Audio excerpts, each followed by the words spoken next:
Récents qui vous parleront et en fait j'aimerais résumer l'analyse technique à quelque chose de simple, à la théorie de Do qui veut qu'une tendance haussière est qualifiée par des plus hauts de plus en plus haut et des plus bas de plus en plus haut, et une tendance baissière est qualifiée bien évidemment par des plus bas et des plus hauts de plus en plus bas. Ça paraît extrêmement simple, ça peut l'être si tant est que l'on soit factuel dans son analyse. Les stabilisations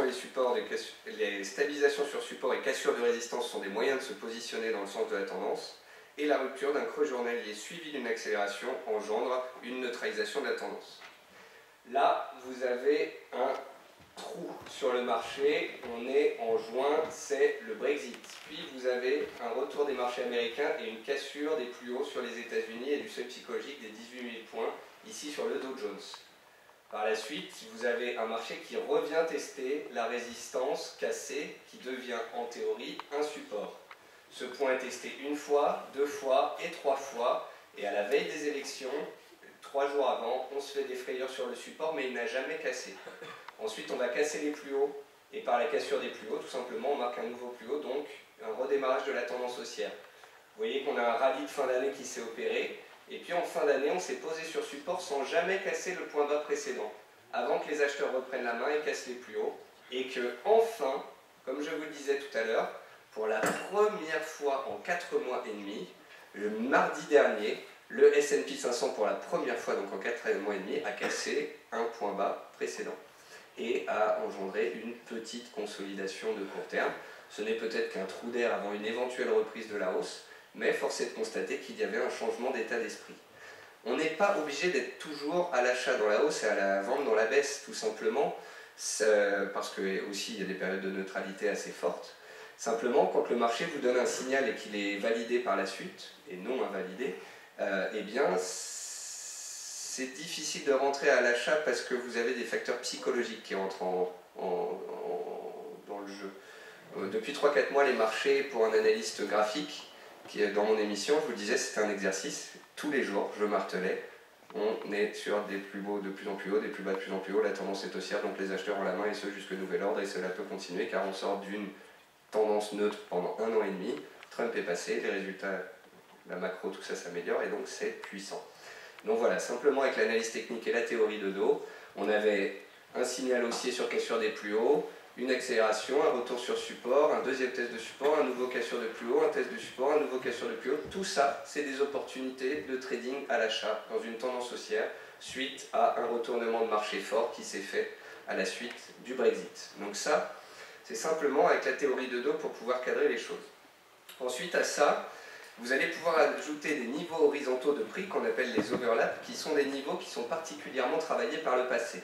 Par exemple, vous voyez que pendant l'année 2016, et ça c'était absolument magnifique, encore une fois en termes d'analyse technique, on a fait ce qui est extrêmement rare, un gap baissier annuel.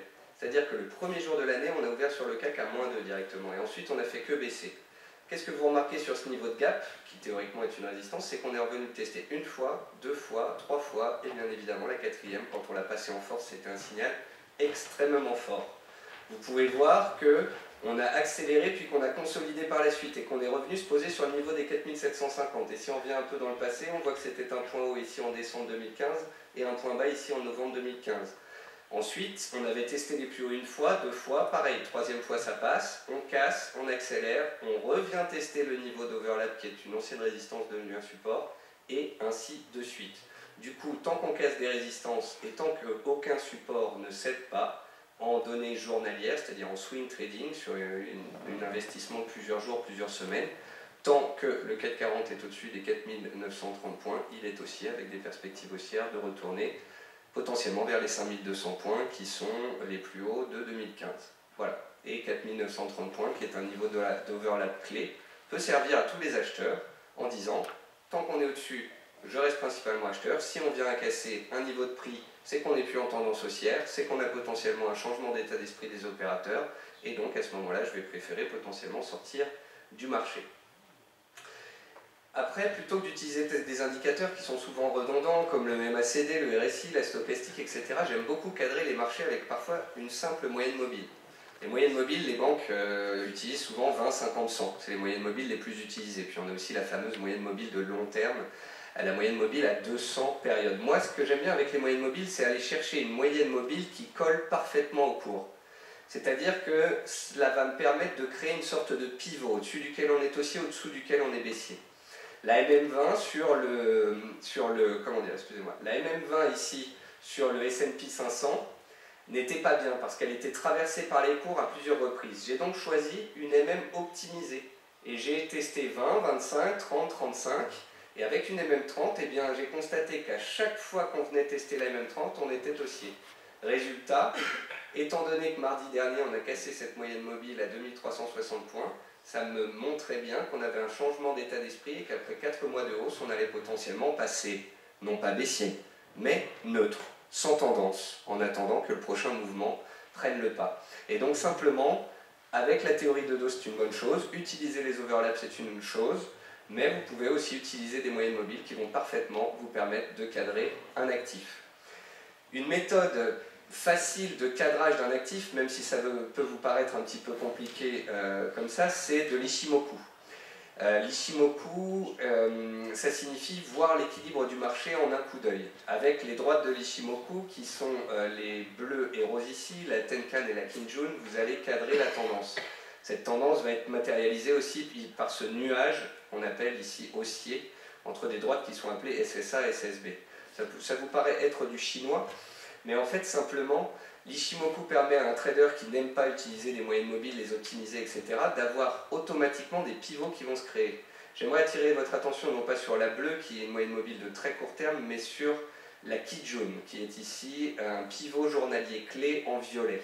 Et vous voyez que de la même façon où ma moyenne mobile nous donnait un point bas ici, des points bas ici, des points bas là, ici, on avait une cassure. Donc avec l'Ishimoku, ça permet de cadrer facilement la tendance. Une tendance haussière, on est au-dessus de la Kijun, accompagnée par un nuage, et inversement. Là, à court terme, on est dans un marché correctif. On a cassé la Tenkan et la Kinjun. Ça doit dire que quand on est à l'achat, on passe prudent, voire neutre. Ça ne veut pas dire forcément qu'on va vendre le marché. Preuve en est, 2-3 jours plus tard, c'était donc lundi, ce lundi, on a touché ici le nuage et les cours ont commencé à repartir à la hausse. On est donc passé de haussier à neutre et on est un petit peu plus attentiste. Je vous parle de moyenne mobile, d'overlap, de Ishimoku, etc. C'est tout simplement pour vous donner un peu envie et d'être un petit peu curieux et d'aller faire de l'analyse technique. En plus de l'analyse technique traditionnelle, les plus hauts, les plus bas, les niveaux de prix horizontaux, on a aussi des figures chartistes. Pour les figures chartistes, je vous invite à lire Bulkowski. C'est quelqu'un qui a fait une étude de l'ensemble des figures chartistes et qui a donné des pourcentages de réalisation de chacune d'entre elles. Aussi, par exemple, moi j'adore les biseaux, biseaux ascendants, biseaux descendants, qui sont des figures de compression à la hausse ou à la baisse, à la suite de laquelle on a un changement de rythme. Un biseau descendant, on a 75% de chance de sortir par le haut, et un biseau ascendant, on a 75% de chance de sortir par le bas. D'ailleurs, vous pouvez voir qu'on avait ici un biseau ascendant sur l'or duquel on était sorti par le bas. Ici, vous avez un triangle, simplement, avec des plus hauts de plus en plus bas et puis une base horizontale. Vous avez une cassure de ce triangle suivie d'un pullback absolument parfait sur les cours de l'or. Vous avez une chute qui se met en place, un canal baissier, qui est une figure chartiste aussi qui permet de cadrer la baisse. Vous voyez qu'ici, on a une première esquisse de cassure de canal, puis le lendemain, c'est suivi par une accélération. On a bel et bien ici un changement. Ça, on peut l'assimiler à un V-bottom, donc un creux en V. Et donc, on a un canal baissier à la suite duquel on a un revirement de marché et on a pu cadrer la hausse dans un canal haussier, puis ensuite avec un biseau. Ce biseau nous permettait d'envisager une consolidation. Et là, on est dans la zone des 1250-1260, c'est-à-dire qu'on est à la croisée des chemins, bloqué sous les plus hauts annuels et bloqué sous une oblique de moyen terme. Si on avait le dollar qui devait chuter fortement ou si on avait les marchés qui devaient être turbulents et donc les opérateurs se porteraient sur l'or en tant que refuge, on pourrait casser la zone des 1260 et avoir un beau décalage haussier. Par contre, si le dollar devait se maintenir à la hausse comme il le fait depuis 3 jours et que les marchés devaient rester haussiers comme ils le font depuis 4 mois, l'or pourrait tout simplement rester neutre, voire même retomber un petit peu. Donc là, vous avez des exemples de figures chartistes basiques. Après, vous avez les figures d'élargissement, vous avez plein de figures intéressantes qui vous permettent justement d'aller affiner les supports et résistances dont tu parlais tout à l'heure. Là, je vous donne un exemple, ou du moins un contre-exemple de l'utilisation des canaux. Vous allez tracer un canal en bleu, puis on va casser le canal en bleu, donc on va en retracer un, puis on va en sortir, donc on va en retracer un, et ainsi de suite, et ça ne va jamais être propre, et on va toujours avoir des faux signaux. Quand vous n'arrivez pas à cadrer un actif avec un outil, eh bien, il faut tout simplement en changer.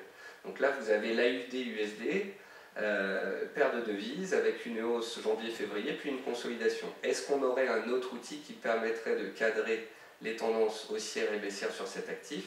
Voici par exemple un test sur ce même AUD-USD avec une moyenne mobile. Ici, je n'ai pas utilisé une moyenne mobile simple.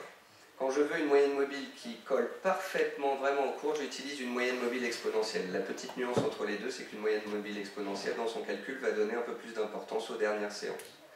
Vous voyez donc que j'ai cherché une moyenne mobile qui est cassée violemment ici, puis qui va faire support une fois, deux fois, trois fois, quatre fois, cinq fois, six fois, et ensuite elle va casser, et on va avoir un changement de tendance. Et ce qui est étonnant parfois, mais extrêmement beau, c'est que cette moyenne mobile, de la même façon, va faire résistance ici parfaitement, puis là, et que ce n'est qu'une fois qu'on aura violemment recassé la moyenne mobile ici qu'on va avoir une nouvelle accélération haussière.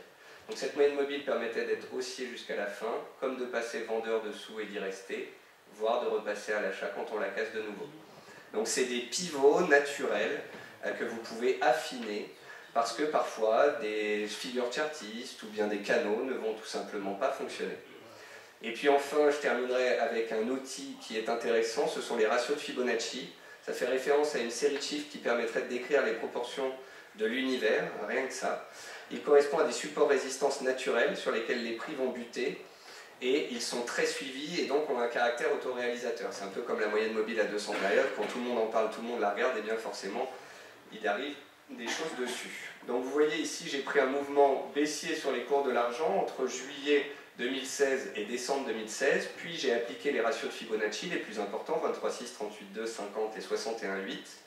Et vous pouvez voir qu'à chaque fois qu'on a travaillé un Fibonacci, eh bien, les cours l'ont travaillé justement. C'est-à-dire qu'ici, on remonte jusqu'à un Fibon, on le casse, on prend appui dessus une fois, deux fois, on valide qu'il devient support, et on repart à la hausse. On arrive sur le suivant, on y bute, puis on le passe en force, et on va au suivant, et ainsi de suite. Là, ça ne passe pas. Résultat, on repart à la baisse. Regardez avec quelle précision ici on a eu le rebond, pile poil sur le Fibonacci, avant que le lendemain, ensuite, ça casse. Et ensuite, de la même façon, on revient sur un niveau précédemment travaillé, double bottom, et on repart à la hausse. Et on s'est stabilisé sous les 17,70 avant finalement de les passer. Et donc on a comme ça des zones pivots qui font support et résistance. Et sur les moyennes, sur les matières premières, et notamment les matières premières agricoles, le fameux sucre encore une fois, sur le sucre, on a eu un mouvement haussier majeur, un retracement de 50%, un mouvement haussier majeur, 50%. Donc il y a des sortes d'équilibre, de respect mathématique, géométrique qui se font sur certains actifs. Et certains, en fait, traitent tous les actifs, d'autres aiment bien en trader un ou deux. Et quand vous avez des outils comme les Fibo, comme les moyennes mobiles qui collent parfaitement à certains actifs, ça vous donne des outils d'aide à la décision au quotidien dans votre trading. Voilà. Tous ces outils sont disponibles sur la plateforme de CMC. Ah oui, et ça, ce n'est qu'une petite partie de la palette des outils de la plateforme de CMC Markets. En plus, on est en train de travailler sur le lancement d'une nouvelle version de notre plateforme avec encore plus d'outils, encore plus de déclinaisons, de possibilités de pouvoir choisir la couleur entre les enveloppes des bandes de Bollinger, de l'Ishimoku, de faire des superpositions de graphiques, etc. Donc je vous invite vraiment à la découvrir, notamment comme tu disais tout à l'heure, en ouvrant ne serait-ce qu'un compte de démonstration pour pouvoir tester et manier cette plateforme qui est un outil d'importance.